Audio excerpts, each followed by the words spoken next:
Hi, good morning. We're going to talk to you about some action books. So if you like action books, give some of these a shot. And now, not every single one is from the action adventure section.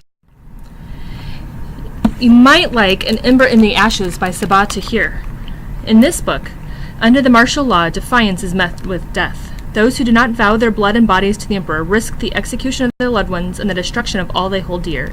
It is in this brutal world, inspired by ancient Rome, that Leia lives with her grandparents and her older brother. The family ekes out an existence in the Empire's impoverished back streets. They do not challenge the Empire. They've seen what happens to those who do. But when Leia's brother is arrested for treason, Leia is forced to make a decision. In exchange for help from the rebels, who promise to rescue her brother, she will risk her life to spy for them from within the Empire's greatest military academy. There, Leia meets Elias, the school's finest soldier, and secretly, its most unwilling. Elias wants only to be free of the tyranny he's being trained to enforce. He and Leia will soon realize that their destinies are intertwined, and that their choices will change the fate of the Empire itself. This is An Empire in the Ashes. Bloody Jack by L.A. Meyer is a pirate story. Life as a ship's boy aboard HMS Dolphin is a dream come true for Jackie Faber. Gone are the days of scavenging for food and fighting for survival in the streets of 18th century London. Instead, Jackie is becoming a skilled and respected sailor as the crew pursues pirates on the high seas. There's only one problem. Jackie is a girl, and she will have to use every bit of her spirit, wit, and courage to keep the crew from discovering her secret. This could be the adventure of her life, if only she doesn't get caught. This is Bloody Jack. The next book is Breakout by Kate Messner. Nora Tucker is looking forward to summer vacation in Wolf Creek. 2 months of swimming, eating popsicles, and brushing up on her journalism skills for the school paper. But when 2 inmates break out of the town's maximum security prison, everything changes. Doors are locked, helicopters fly over the woods, and police patrol the school grounds. Everyone is on edge, and fear brings out the worst in some people. In some people Nora has known her whole life. Even if the inmates are caught, she worries that home might never feel the same. This is Breakout by Kate Messner. The next book, Chasing Lincoln's Killer by James Swanson, is nonfiction. This story is true. All the characters are real and were alive during the Great Manhunt of April 1865. The words are authentic and come from original sources. What happened in Washington, D.C. that spring and in the swamps and rivers, forests, and fields of Maryland and Virginia during the next 12 days is far too incredible to have been made up. So begins this fast-paced thriller that tells the story of the pursuit and capture of John Wilkes Booth and gives a day-by-day account of the wild chase to find this killer and his accomplices. This is Chasing Lincoln's Killer. The next book, Courage and Defiance, also is nonfiction, and this is a Nazi story. When the Nazis invaded Denmark the morning of Tuesday, April 9, 1940, the people in this tiny country to the north of Germany awoke to a terrible shock. The government of Denmark had surrendered quietly, and the Danes were ordered to go about their daily lives as if nothing had changed. But everything had changed. Award-winning author Deborah Hopkinson traces the stories of these heroic young men and women who would not stand by as their country was occupied by the Nazis. Rather, they fought back. Some were spies who passed critical information to the British. Some were saboteurs and who hampered and impeded Nazi operations in Denmark. And 95% of the Jewish population of Denmark were survivors, rescued by their fellow countrymen who had the courage and conscience that drove them to act. This is Courage and Defiance. The next book, Daughter of the Pirate King, is new, and Daughter of the Siren Queen is the sequel is coming soon. Sent on a mission to retrieve an ancient hidden map, the key to a legendary treasure trove, 17-year-old pirate captain Alosa deliberately allows herself to be captured by her enemies, giving her the perfect opportunity to search their ship. More than a match for the ruthless pirate crew, Alosa has only one thing standing between her and the map. Her captor, the unexpectedly clever and unfairly attractive first mate Raiden. But not to worry, for Alosa has a few tricks up her sleeve, and no lone pirate can stop the Daughter of the Pirate King. There's action, romance, adventure, and a little bit of magic into a gripping tale on the high seas. This is Daughter of the Pirate King. The next book, The Dark Game, is several short stories. Experience the mystery and intrigue of this collection of true spy stories from every era of the United States history. Witness the workings of George Washington's network that outspied the British. Read about the daring mountain climb of a spy with a wooden leg, and learn of the explosion orchestrated by saboteurs that registered a 5.0 on the Richter scale in New York. Award-winning author Paul B. Janchenko shares the truth about the loyal and the treacherous, as well as about the technological advances that are changing the rules of gathering intelligence. This is The Dark Game. Daughter of Smoke and Bone is a series. We have all 3, so if you're interested, you can come get them. In this book, around the world, black handprints are appearing on doorways, scorched there by winged strangers who have crept through a slit in the sky. In a dark and dusty shop, a double supply of human teeth grows dangerously low. And in the tangled lanes of Prague, a young art student is about to be caught up in a brutal, otherworldly war. Meet Karu. She fills her sketchbooks with monsters that may or may not be real. She speaks many languages, not all of them human, and her bright blue hair actually grows out of her head that color. Who is she? That is the question that haunts her, and she's about to find out. From Master Storyteller and National Book Award finalist Laini Taylor comes a sweeping and gorgeously written modern fantasy about a forbidden love, an ancient and epic battle, and hope for a world remain. This is Daughter of Smoke and Bone. Next is Divided We Fall by Trent Reedy. I am Private First Class Daniel Christopher Wright. I am 17 years old, and I fired the shot that ended the United States of America. When I enlisted in the Idaho Army National Guard, I swore to support and defend the U.S. Constitution and the state of Idaho against all enemies. I swore I would obey the orders of the President of the United States and the Governor of Idaho. I swore this because I love my country and my state. But what could I do when the President and the Governor each ordered me to attack the other? When they both claimed to support the Constitution? When the Army was sent to fight the Army and no place was safe? Once I played wide receiver on the Freedom Lake football team. I drove a tough 4x4. My comp had streamed country music. I had an awesome girlfriend, a mom who just needed a little help sometimes, and the best friends a guy could ask for. But with that shot, everything changed.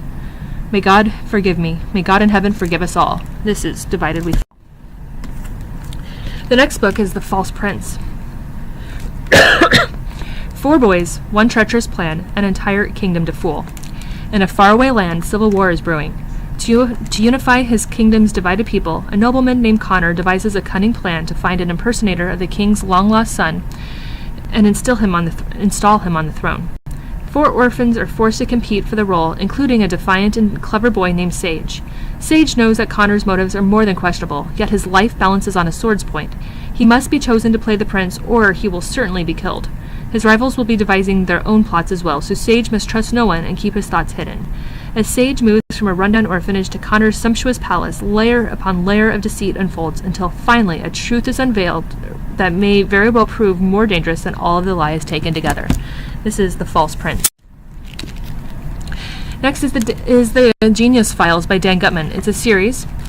In 8 days, Coke and Pepsi McDonald are going to turn 13. Before then, they'll jump off a cliff, get trapped in the locked basement of their burning school, chased cross-country by murderous lunatics, left for dead in the pit of a sand dune, forced to decipher mysterious coded messages, thrown into a giant vat of spam, and visit the world's biggest ball of twine.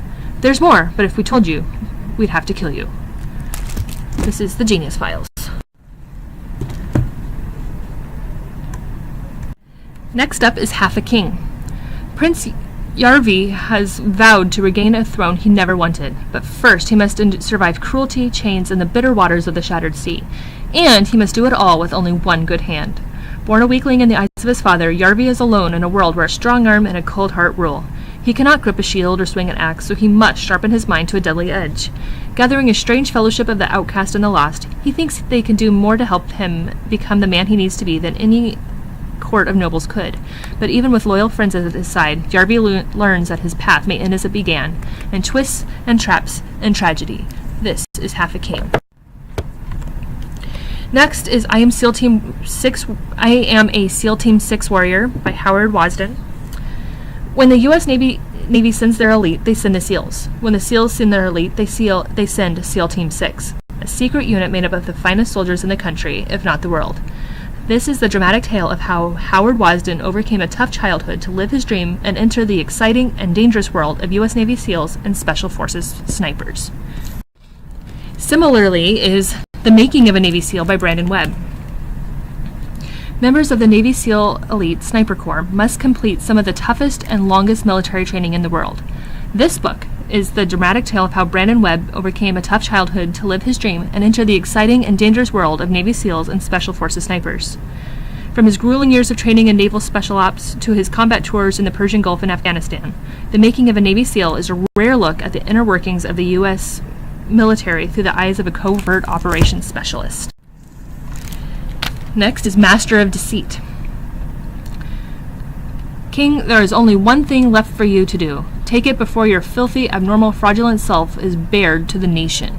Dr. Martin Luther King Jr. received this demand in an anonymous letter in 1964. He believed that the letter was telling him to commit suicide. Who wrote this anonymous letter? Most likely William Sullivan, an assistant director of the FBI. Who was Sullivan trying to impress in his campaign against King? J. Edgar Hoover. In this unsparing exploration of one of the most powerful Americans of the 20th century, historian Mark Aronson unmasks the man behind the bureau, his tangled family history and personal relationships, his own need for secrecy, deceit, and control, and the broad trends in American society that shaped his world. Hoover may have given America the security it wanted, but the secrets he knew gave him and the bureau all the power he wanted. This is Master of Deceit. Next is the Ciders series. In a world filled with bugs, monsters that ceaselessly ravage Earth, Milo Silk has a hard time keeping his dreams separate from reality. So he keeps them locked up in his dream journal and hopes that they never come to pass. But too often they do, like when his father disappeared 3 years ago. Lately, the Witch of the World has been haunting his dream, saying he is destined to be the hero who saves everyone. But all Milo can think about is how he fears the bugs will attack his own camp and bring something even more terrible than ever before. This is the Ciders series. Next is The Prisoner of Night and Fog by Anne Blankman. In 1930s Munich, danger lurks behind dark corners and secrets are buried deep within the city. But Gretchen Mueller, who grew up in the National Socialist Party under the wing of her Uncle Dolph, has been shielded from that side of society ever since her father traded his life for Dolph's, and Gretchen is his favorite, his pet. Uncle Dolph is none other than Adolf Hitler, and Gretchen follows his every command. Until she meets a fearless and handsome young Jewish reporter named Daniel Cohen. Gretchen should despise Daniel, yet she can't stop herself from listening to his story, that her father, the adored Nazi mother, was actually murdered by an unknown comrade. She also can't help the fierce attraction brewing between them, despite everything she's been taught to believe about Jews. As Gretchen investigates the very people she's always considered friends, she must decide where her loyalties are. Will she choose the safety of her former life as a Nazi darling, or will she dare to dig up the truth, even if it could get her and Daniel killed? This is Prisoner of Night and Fog. Next is Son of the Mob. Vince Luca is just like any other guy in high school. His best friend Alex is vicariously trying to score through him. His brother is a giant pain, and his father keeps bugging him to get motivated. There is just one thing that really sets him apart from other kids. His father happens to be the head of a powerful crime syndicate.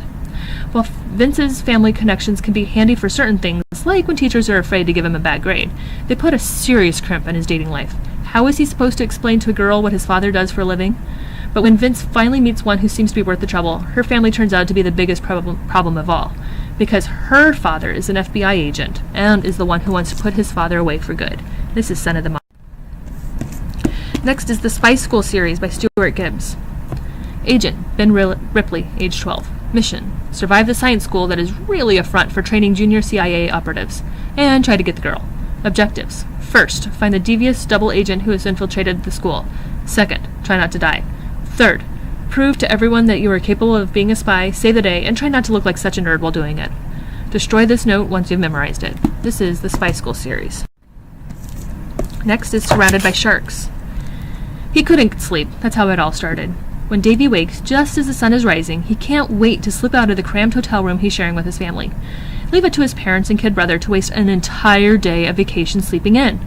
Davy heads straight for the beach, book and glasses at hand, not bothering to leave a note. As the sparkling ocean entices him, he decides to test the water, never mind that no swimming sign. But as the waves pull him farther from shore, Davy finds himself surrounded by water, and something else too. Something circling below the surface, watching, waiting. It's just a matter of time. This is Surrounded by Sharks. Next is the Throne of Glass series by Sarah J. Maas. When magic is gone from the world and a vicious king rules from his throne of glass, an assassin comes to the castle. She does not come to kill, but to win her freedom. If she can defeat 23 killers, thieves, and warriors in a competition to find the greatest assassin in the land, she will become the king's champion and be released from prison. Her name is Selena Sardothian. The crown prince will provoke her. The captain of the guard will protect her. And a princess from a foreign land will become the one thing Selena never thought she'd have again, a friend. But something evil dwells in the castle, and it's there to kill. When her competitors start dying horribly, one by one, Selena's fight for freedom becomes a fight for survival, and a desperate quest to root out the source of the evil before it destroys her world. This is Throne of Glass. Fallon is the daughter of a proud Celtic king, the sister of the legendary warrior Sorsha, and the sworn enemy of Julius Caesar. When Fallon was a child, Caesar's armies invaded her homeland and her beloved sister was killed in a battle. Now, on the eve of her 17th birthday, Fallon is eager to follow in her sister's footsteps and earn her place in the fearsome Canty warband. She never gets a chance. Fallon is captured and sold to an elite training school for female gladiators, owned by none other than Julius Caesar. In the cruel twist of fate, the man who shattered Fallon's family might be her only hope of survival. Now, Fallon must overcome vicious rivalries and deadly fights, in and out of the arena. And perhaps the most dangerous threat of all, her forbidden yet irresistible feelings for Kai, a young Roman soldier. This is The Valiant by Leslie Livingston. And finally, Viva Rosa by Susan Karowitz.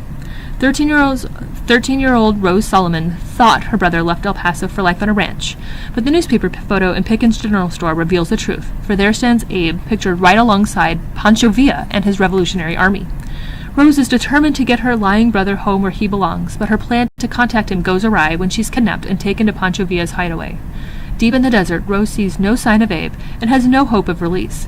But as she learns to lie, hide, and ride like the soldiers around her, Rose discovers the real meaning of freedom and what she's willing to risk to get hers back. This is Viva Rose. All of these books are available for checkout. Some of them are series, and we have the rest of the series. So we hope to see you soon and read a great book.